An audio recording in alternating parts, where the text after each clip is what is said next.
On today's show, the latest on Pascal, Siakam, OG Anunoby, the rumors, all of that stuff, including the Atlanta Hawks, as well as AJ Griffin, and a preview of what's to come in a mini-series up in Toronto against the Raptors in the next 3 days. We'll have all of that and more on the way. You are Locked On Hawks, your daily Atlanta Hawks podcast. Part of the Locked On Podcast Network. Your team every day.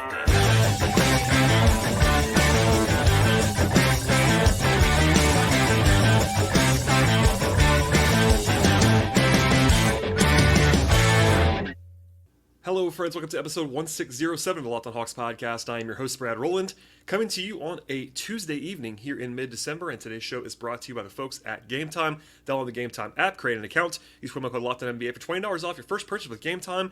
Also, at the top of the podcast, I should tell you and remind you to make it your first listen each and every day. Check us out and subscribe to the Locked On Hawks podcast anywhere you get your podcasts, places like Apple and Spotify, as well as YouTube on the video side. And today's show will be kind of a catch-all in a lot of different ways. Trade rumors, mailbag questions, and also a preview of a 2-game series in Toronto between the Hawks and the Raptors coming up on Wednesday and on Friday. But first, we'll start with the trade stuff.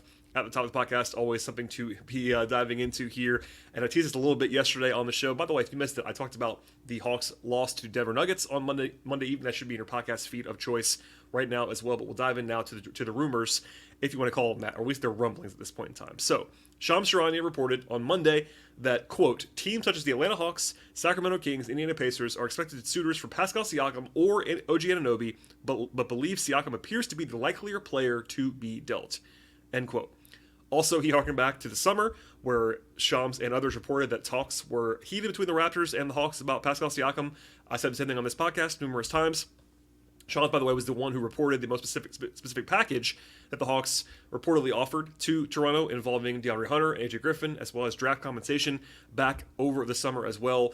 The newer part here is the inclusion of OG Anunoby as part of the mix here. It should be noted that I would say it's not expressly laid out that the Hawks will be suitors for Anunoby in particular, but he's folded in here as part of the mix, so that's interesting in a lot of different ways. We'll talk about that more as we get going here. Both players, as a reminder, are on expiring contracts. That's part of the mix here in a lot of different ways, because as we preview the next 2 games between the Hawks and the Raptors in Toronto, the Raptors are not playing well right now, so they're kind of in this interesting spot where the entire league is kind of baffled by Toronto for a long time now. Like, they're just not very good. They lost Van Vliet for nothing over the summer. They don't really have a huge direction other than building around Scotty Barnes. It kind of makes sense for them to trade at least one of Siakam and Anunoby for future stuff to kind of reset the timeline, all that stuff. But Toronto and Masai Ujiri are not always wed to the kind of norms that kind of go along with that. So also, Siakam gave some bleak quotes today from the press conference about how the Raptors are playing on Tuesday that Eric Creed of The Athletic passed along. You're going to find that. So basically, it seems like the vibes are not great in Toronto. And of course, the Hawks now go to Toronto for 3 days, and I'm sure that'll be a topic of conversation in the next few days. So we'll talk about Siakam first a little bit more.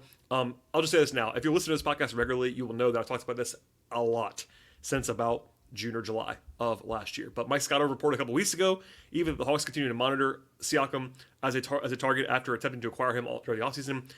I said this at the time, but I believe I said this multiple times. The Hawks really never stopped monitoring Siakam.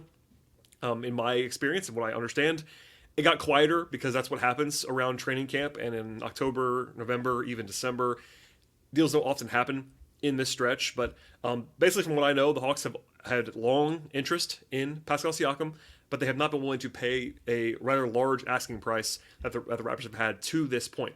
That price might come down because, again, Siakam's on an expiring contract. He's also 29 years old. His numbers are a little bit down this year compared to previous seasons. He's still playing well. He's still a very good player, and he's been better lately after a rough start.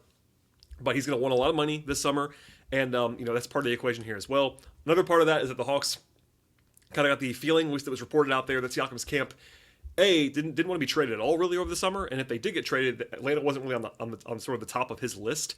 Obviously, that can change as well. Money talks in the NBA, and that certainly is part of this as well.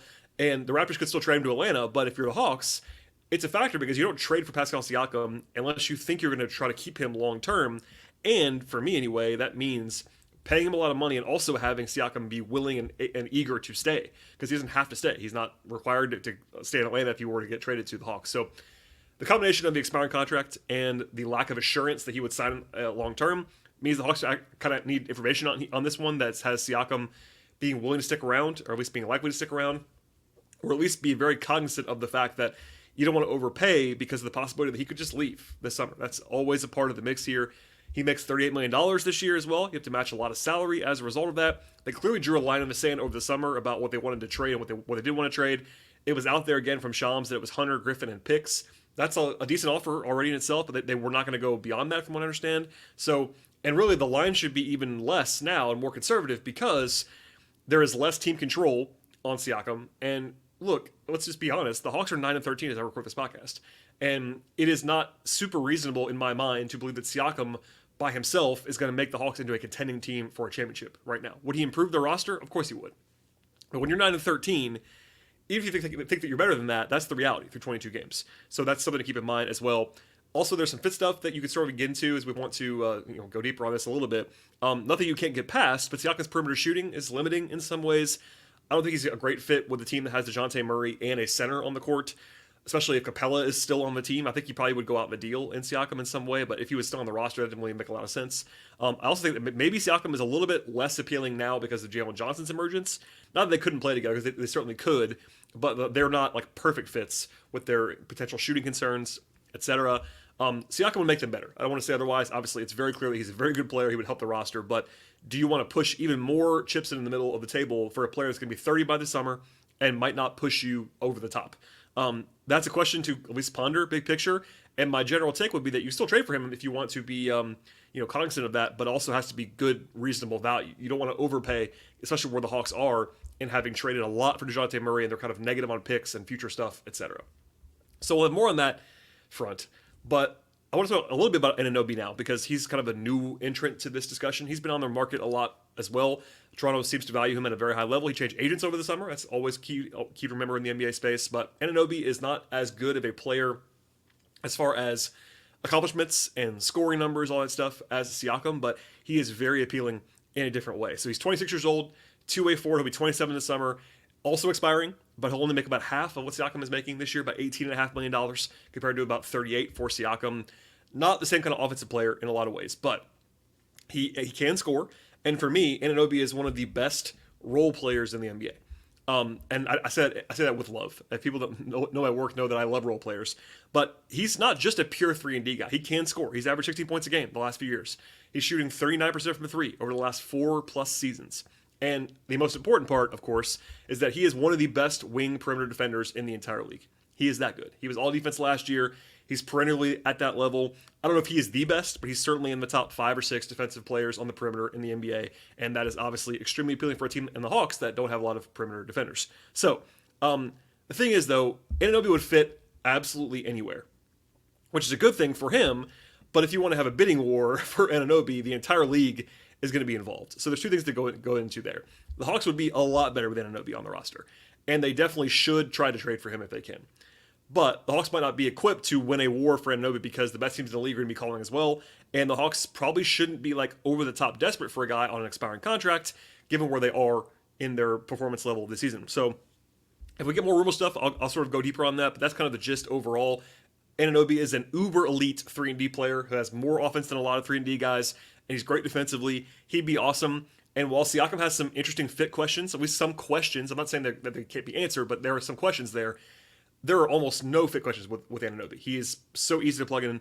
He'd slide in perfectly and really probably be excellent from the jump. So, last thing for now is that the Hawks are, notably negative on draft pick compensation that's available to trade in the future. Because of the DeJounte Murray trade, the Hawks can only trade one of their own picks right now, and that's either 2029 or 2030, and they can't trade both. Long story short, the Stepien rule says you can't be without a first-round pick in back-to-back seasons. The Hawks have their own pick this year, but they can't trade it right now because the Kings pick, which they probably will get, but not definitely will get because it's protected, and the Kings have to make the playoffs. So, long story short, just believe me on this, the Hawks cannot trade any more than one of their own first-round picks in 29 or 30. They could trade the Kings pick, which is interesting, certainly a valuable piece, and they have the second rounders to trade, but that's kind of, they're limited there, what they can offer, and again, that's already with stuff out the door in the DeJounte Murray trade. They do have young players they can trade. I think Jalen Johnson is pretty much off the table now with the way he's played this year.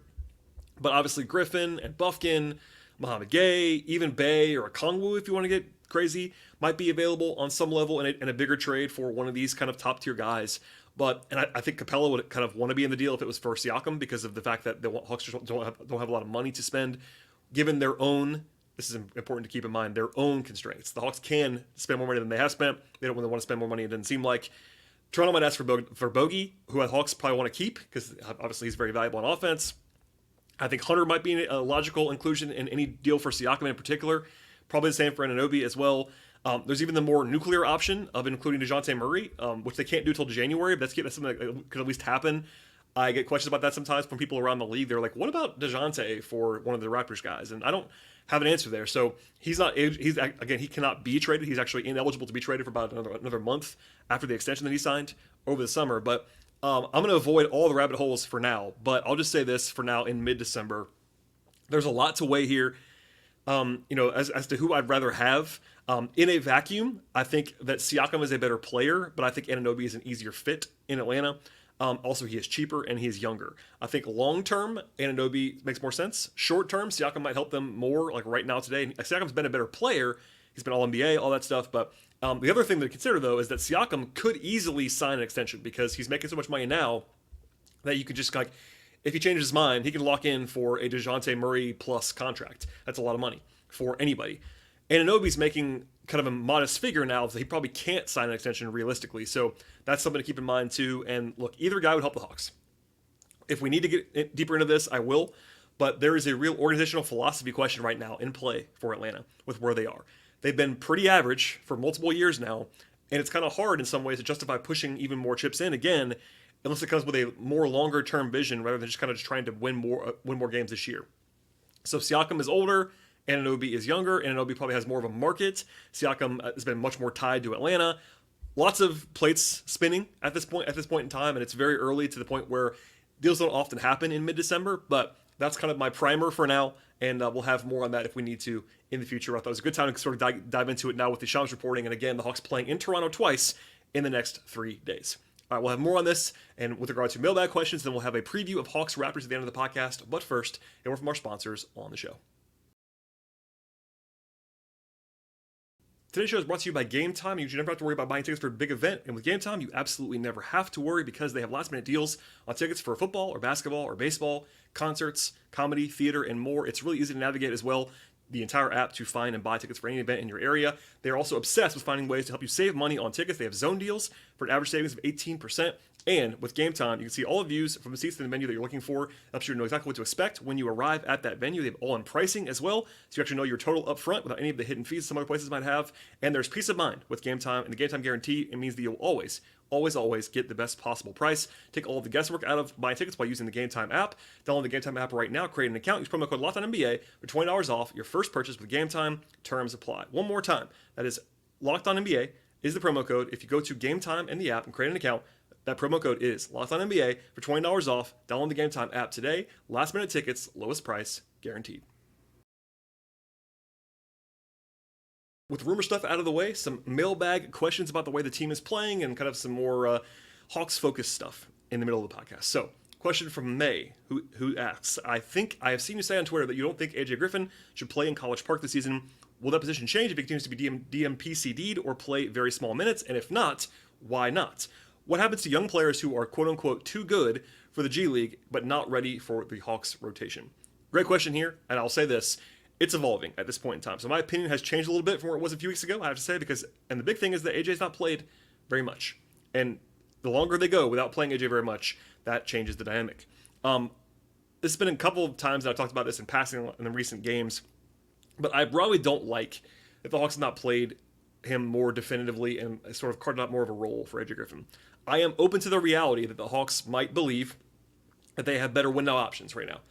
Because young guys struggle sometimes, that they can kind of drive coaches crazy with the way they make mistakes. AJ's defense is a problem in a lot of different ways. But I think he showed last year that he is, again, being a first-round pick 18 months ago, he was really good last year. I think it's pretty wild on the surface that he's been basically their 11th or 12th man this year. That's pretty surprising to me. Griffin's 10th in total minutes on the team right now, but Garrison Matthews is 11th, and Garrison has kind of passed AJ the last couple of weeks in the rotation. So if you talked about this before the season started, if you told me that AJ was going to be healthy and that there would have been a stretch of games with Jalen Johnson out, and AJ got 4 DNP-CDs in a row. By the way, that means do not play for coach's decision, no injury. I would have been shocked by that. I know he played on Monday with both Jalen and DeAndre Hunter out, but it's only 9 minutes, and that's with 2 starters out of the game. So same thing. Like if you asked me a few months ago if AJ was going to be available on a night with no Hunter and no Jalen, I would have guessed he would have played 25 minutes a game probably, and he played 9 on Monday. So in general, I think it's more interesting of a topic now than it would have been earlier in the year when I was kind of preaching patience. I think at this moment, it's probably safe to interpret a little bit that the Hawks don't really love what AJ is doing on the court. Now, it's kind of, we're all guessing as to why. He's been asked, Quinn's been asked a few times about AJ. He's not going to tell us just plainly, hey, this is why AJ's not playing. But I think he's very clearly behind Wes Matthews for a while now, which they're different players, but still, let's keep that in mind.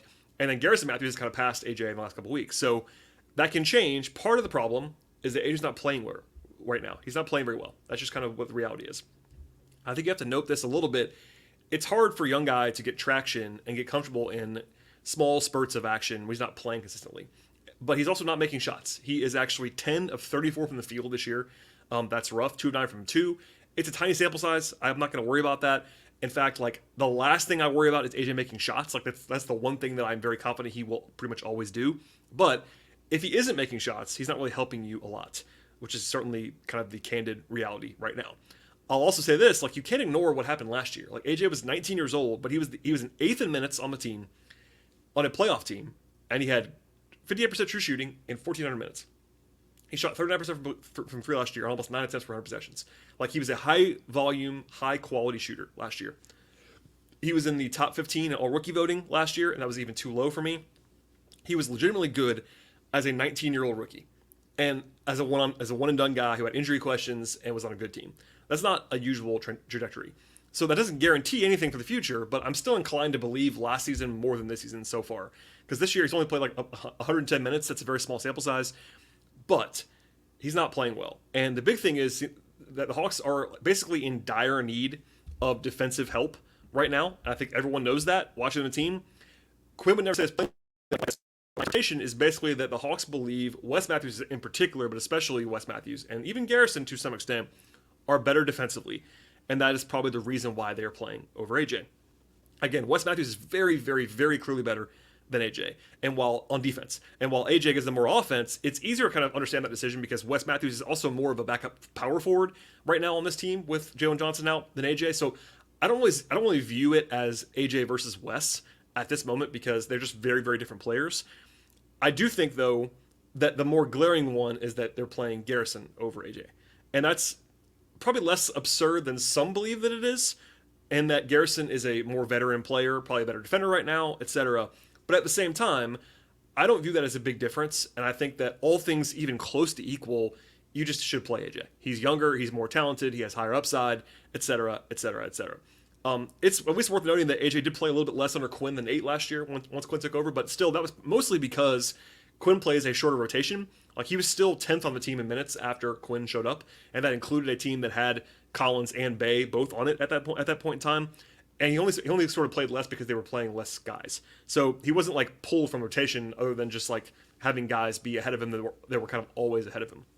So broadly speaking, I think for a team that's contending to win the title right now, it might be different, but the Hawks are not at this moment in time. Let's just be real about that. And only playing AJ 110 minutes this year is not the right decision in my mind. I don't love it. I don't think it's like completely indefensible necessarily, but when you factor in absences for Jalen and even a couple games without Trey, one without Hunter, he hasn't played enough for my liking. So I'll ask the question more directly now, and like I'll say this: if this is a big if the Hawks are just going to have AJ play exactly this role, I do think that he should be playing some in College Park. Now, I don't think it's as simple as some might get out to be because AJ's already played enough at the NBA level where like simply like developing quote unquote at College Park is not something that I think is like a huge point of emphasis. At the same time, I think you want a guy as young as he is to be getting regular game reps. So maybe it's something as simple as like what they did with Bruno Fernando last week, where you set him down, have him play 1 game, 2 games in College Park, just play 30 minutes, have some actual game time under his belt to stay sharp. But I don't think it needs to be like a huge demotion for weeks at a time. Also, there's like a big picture discussion they could have in the future, I'll say, about AJ's like potential and AJ's value and trade value, even with regard to Siakam, Anunoby, etc. All of that's taken a little bit of a hit this year. It's still a tiny sample size. It's 1/4 of a season. But And look, people that cover the league, people that talk about the league that are not about the Hawks, are still like, what's going on with AJ Griffin? Like, why is he not playing? It's not because it's not people asking me like what's wrong with him. It's asking me why the Hawks aren't playing him, which is a reasonable question. It's very strange, honestly, big picture, to have what he did last year, where the Hawks are on the standings, where the Hawks are roster wise, and have AJ not be playing more is a bit of a surprise to everyone, including me. And look, his skill set as an offensive player, as a wing, with his size at his age, is incredibly appealing. And I would not be giving up on AJ Griffin whatsoever. But as we discussed earlier, it wouldn't be as surprising as it potentially would have been 6 months ago for them to trade AJ at this point. Like, I'm not saying it's going to happen, but if it's a piece that you're looking for of the class of Siakam or Anunoby, like a real difference maker, AJ's got to be available in that kind of trade. And like, there was a debate happening 6 months ago about AJ versus Jalen. For the moment, that debate is over. Jalen is way ahead of AJ on the pecking order right now. So all that said, I'm still believing in AJ Griffin for the most part, just to answer that question out loud. And I think that I still put more stock in last year than this year. But I would be playing him more, and we'll see if the Hawks have that feeling in the future, because I think if they keep playing Garrison Matthews over AJ Griffin, people are going to get more and more restless, and I think that's probably the right move if you're the fan base. It's just got to be more like, what is going on here with AJ, and we'll monitor that closely, obviously, in the coming days. All right, we'll have more on this in a couple of seconds, I should say. One more mailbag question, and also a preview of what's coming between the Hawks and the Raptors on Wednesday and Friday. But first, a word from our sponsors on the show. Today's show is brought to you by FanDuel Sportsbook, and as the weather gets colder, the NBA and NFL offers stay hot at FanDuel, America's #1 sportsbook. And new customers right now get a $150 bonus in bonus bets with any winning $5 moneyline bet. That's $150 in your pocket if your team wins. Beyond that, sports signing up with FanDuel, they have all stuff you're looking for in the sports betting space. That includes point spreads and over-unders, money lines, player props, future bets. They have live betting. They have same-game parlays. It's all there for you, and it's a lot of fun to digest everything that's going on over there at FanDuel. The app is safe and secure as well. And the entire range of sports is in play. That includes the NFL, NBA, college football, college basketball, MLB, WNBA, golf, tennis, soccer, auto racing, MMA, boxing. It's all there. And they have all kinds of stuff on the Hawks as well. They have pregame lines with regard to the Hawks and the Raptors over the next couple of days, as well as live betting when the games begin, player props, game props, etc. And now is the best possible time. Set up with the folks at FanDuel. Visit FanDuel.com/lockedon and check out the official sports partner of the Locked On Podcast Network with an offer that you will not want to miss. That is FanDuel.com/lockedon. FanDuel, official partner of the NFL. All right, question from Keith, who asks, based on what we've seen so far, the Hawks might be the bottom 5 team without Jalen Johnson. Do you think that's actually true, or what would account for how much they have tanked without Jalen Johnson? Also, has your opinion changed on how good the Hawks actually are at full strength after the way they have started the season? I've seen this a few times. I'm not picking on Keith at all here, but no, I don't believe they're this bad without Jalen Johnson. I don't think the Hawks are a bottom 10 team without Jalen Johnson, if I had to guess. But as far as why the Hawks have tanked without him, to use that question and kind of the framing there's a lot going on that's not great without Jalen. One thing is that the Hawks are just kind of ill-equipped to handle an injury to him in particular. Simply put, like, for one thing, Jalen was playing great, and that's important to keep in mind. But taking away a guy who is playing really well won't help any team. But beyond that is the team's weaknesses and strengths that kind of magnify when Jalen's unavailable. Defensively, he's obviously missed badly, from the size to the burst and the length and his rebounding, rim protection on the back end, etc. Offensively, it's not quite as glaring, but they miss his passing quite a bit. They miss his rim pressure as a driver, and then also in transition, where he's excellent. So that's a very short answer, but certainly it's part of the deal of why is that he's really good already. Beyond that, the schedule has been really hard during the stretch, and I think people don't want to hear that. I totally understand why. It's not something that I'm trying to use as an excuse. It's just more of a nuanced reality here. They're 1-6 without Jalen. That's obviously bad, but they were solidly underdogs in 5 of those 7 games. 4 of them on the road against good teams in the East, and then, of course, Monday's game at home, but against a full-strength Nuggets team without Jalen and without DeAndre Hunter. So those are games that you're quote-unquote supposed to lose. Obviously, it would have been good if they won one of those games or 2 of those games, but alas. The only game that they lost that they probably should have won was the Nets game. It was a 1-point loss, and that was kind of a brutal one, and they probably should have won it. But I think that the Hawks need to steal one of those games for sure. But I don't believe that this stretch in particular is indicative of how bad the team would be on a big picture scale without Jalen Johnson. I'll say that. But broadly, if you just took Jalen off the roster and didn't give the Hawks anybody to replace him, I think they would be a lot worse than I expected them to be this year. Obviously, I wouldn't pick them to win 50 games, but I think the Hawks would probably win like 35 games full season without Jalen Johnson. That's my guess. with decent injury luck elsewhere. That's obviously worse than they should be right now. And maybe I'm wrong, but I don't believe that they're going to be as bad as the Pistons or the Spurs or whatever without Jalen. They're not that bad, even though they're 1-6 in this run. I'll say that. As for my opinion about the team big picture, I would take a step back a little bit from my preseason stance on the Hawks, because some of that, they just lost games. Like, they're 9-13 right now. That has to be factored in. Like, even if you believe, as I kind of did, that they would be a team that would win somewhere in like the mid to high 40s this year, even at that pace now, if they just started right now, they'd only win in the low 40s because they've already banked 13 losses. I don't think that the overall team quality is much worse than I would have thought. They're somewhat worse, I will say, especially without Jalen. But they're 4-9 in games that the NBA describes as quote unquote clutch, and that is going to hurt your record. When you lose a bunch of close games, you're not going to win enough to kind of back up what you're trying to do. They've been good on offense even without Jalen, and defensively, look, they're not good, but they won't be this bad. They have about a 122 defensive rating without Jalen Johnson in the last 7 games. That's awful, and they're not that bad, I wouldn't say. Quinn Snyder talks about a little bit of like growth not being linear in an interview today with Jeff Schultz of The Athletic. Talks about like improving. I'm gonna read part of the quote here from Quinn. Quote: We're going through some things right now, and some of them we can't control. We're playing a different style. We're finding out who we are defensively, and it's a series of adaptations. I anticipated this, particularly with a group that is doing things differently than it has before. End quote. So I think it's a good reminder of like something I've been saying for a while, that the personnel does not exactly match with what Quinn wants them to do defensively in particular, and what he's got right now, what they're doing, and all that is keeping in mind. So like they're not fully formed, but they are better than this. That's not a huge hot take, I'll say, but even with a hard schedule for the season, like they've been top 5-6 in schedule strength so far. That's obviously part of the deal here as well. And the way they played overall, the metrics still think the Hawks are, more like a 500 team right now. Like EPM, including the glass, have them at like 11-11 projection versus 9-13. Not a huge gap, but certainly one that would feel better at this point in time. And I know it's not satisfying to any Hawks fan. I will not say otherwise. But the sky is not falling for me, to answer the question. Unfortunately, it is a little bit harder to see some of the higher end outcomes. Like, I think it'd be hard to win 50 games right now, which I thought was like at least possible. I didn't pick that, but for them to win 50 games now, they have to go, 41-19 the rest of the way. That's not impossible, but it's not likely. Let's just say that. So it just kind of tells you like the pain of banking 13 losses already this year. So overall, like assessing things right now, obviously they're going to need Jalen back, and they might buy some more with a deadline with either big pieces or supporting pieces or etc. But I think this is still a team that I project to be in the play-in as of right now, with some upside beyond that. If they can find some more fortune in close games, get Jalen back, etc. We'll have trade stuff, obviously, like we did earlier in the show, but the longer they hang around 500 or below, it also is a question of whether they should buy at the deadline. If you go into the deadline at, let's just say, 22-26, do you want to go out and spend big capital on a guy to help you win now when you're like in 10th or 11th in the East?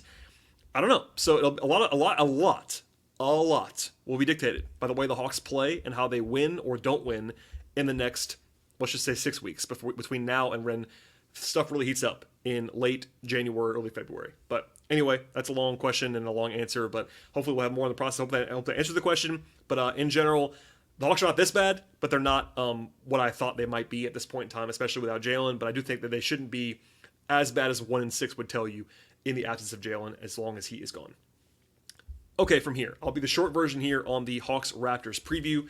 They do play the Hawks and the Raptors twice in 3 days, Wednesday and Friday. The Hawks only have 2 of these like kind of mini series this year. This is the first one, and they actually played twice in Brooklyn back-to-back at the end of February into March.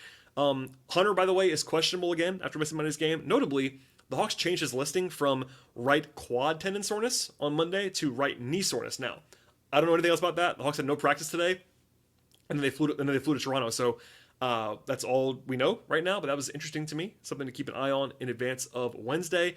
For the Raptors, Chris Boucher is questionable, as is Otto Porter, and then Christian Koloko is out for Toronto in Wednesday's game.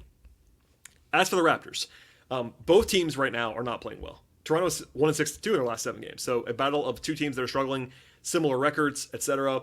The Raptors are bad on offense, whereas the Hawks are not, obviously. The Raptors are dead last in three-point shooting right now, both in accuracy, and they're bottom 5 in attempts and bottom 5 in makes per game. A poor shot profile, I should say. They're very poor at the line, both in creation and accuracy. Last year, the Raptors famously led the NBA in turnover avoidance on offense and turnover creation on defense. This year, different coaching staff, etc., they're much more average in that category on both sides of the floor. But they're good on the offensive glass. That's something to keep an eye on. And maybe, in my mind anyway, the biggest key of the game on paper probably is the Hawks getting back in transition on defense. The Raptors are top 3 in the league in transition frequency and efficiency plus fast break points. So they're excellent at running, and they're also very bad in the half court offensively. They're like a bottom 5 half court offense this year. So if the Hawks can get back and get back and get back and avoid turnovers, etc., then they will be in good shape. If they can't, it becomes more difficult. Other than the floor is more strength on strength. The Hawks offense is obviously very, very good, even without Jalen. And the Raptors are like solid on defense. They're not incredible, but they're good on getting sort of going end to end. They're good at not fouling this year. Not anything great. They don't create a lot of havoc like they used to with this team, but they're big positionally on the wings with Anunoby and Siakam, etc., and Scotty Barnes especially. The old friend and a shooter is their point guard. That's interesting to kind of point out. They have Jakob Poeltl at center. That'll be interesting kind of head-to-head with Poeltl versus Okongwu and Capella. But, they don't really protect the rim a ton. So, I could go all deep on this all day long, but I'll say this. The Hawks are, in my mind, and maybe I'm wrong, I think the Hawks are better than the Raptors. I do. Now, if the Hawks don't have Jalen Johnson and DeAndre Hunter in this game, and Hunter is again questionable, Jalen's already not going to play, then the playing field gets a lot more level. And in fact, our friends at FanDuel right now, with Hunter listed as questionable, actually make the Raptors the favorite in this game. A small favorite, like a 2-point favorite, 1.5, 2. But if Hunter's out, that might stay. If Hunter plays, I think it might be more of like a pick'em kind of thing up in Toronto. But obviously, this is a game that I've said it a few times in the last couple of weeks. The Hawks have been very bad at winning these kind of like coin flip games. They keep losing these games that they probably should we should win more of, like the Brooklyn game last week, for instance. And like this does not go in the category of a game that you're quote unquote supposed to lose. This is not playing Boston on the road or Milwaukee on the road or Denver at home even. Toronto is not very good right now. They're not terrible. This is not the Pistons or the Spurs, but this is a road game, yes, but it's a road game that is a winnable game for sure for the Hawks. So Friday will be kind of similar, like especially Friday, you would think they'll be even more neutral because the Hawks will have been in Toronto for an extra day. So even less of a quote-unquote home court advantage for Toronto on Friday's game. But for now, keep it on DeAndre Hunter. And again, if the Hawks can get back in transition in this game and stop the Raptors from running, that'd be a very important factor with regard to how this one's going to play out. But certainly this is a good example of a game the Hawks have not won enough of this year. So if they want to start turning things around, a good opportunity to go ahead and do that, at least by splitting, if not winning both, up in Toronto. And again, we'll have pretty much as we always do, I'll say. Maybe not always, but 99% of the time we'll have a show after the game on Wednesday and again after the game on Friday. Please stay tuned for all of that coverage. I know I've covered a lot of ground on this podcast today, but I had a lot of time to get to it and not a ton of time to deliver it to you, but certainly a lot to hand over in terms of information and questions. And I really do appreciate all the questions, by the way. Send them in if you'd like to have more mailbag questions read and answered. Either lockedonhawks@gmail.com or at lockedonhawks on Twitter/X or at BT Rowland for my personal account on that service. Also, I write about the Hawks at patreon.com/BT Rowland as well. Please subscribe to this podcast anywhere you get your podcasts, places like Apple and Spotify and YouTube, etc. We have bonus content on the audio-only feeds from the folks at Locked On Sports Atlanta in this same feed, but I'm still delivering 5 episodes a week. We're rocking and rolling. It's in season. We're having fun, and hopefully the Hawks will improve to make our lives a little bit more entertaining and enjoyable for the folks listening to the podcast. But all that said, thank you very much for listening to the podcast today. As always, please tell a friend about the show. Maybe 2 friends, maybe 3 friends, or brothers, sisters, parents, aunts, uncles. Find someone in your life that likes the Hawks and pass this show along to them. I would consider that to be a huge personal favor to me to help us grow the podcast. But anyway, thank you for listening, everybody. I really do appreciate it, and we'll see you all after the game on Wednesday.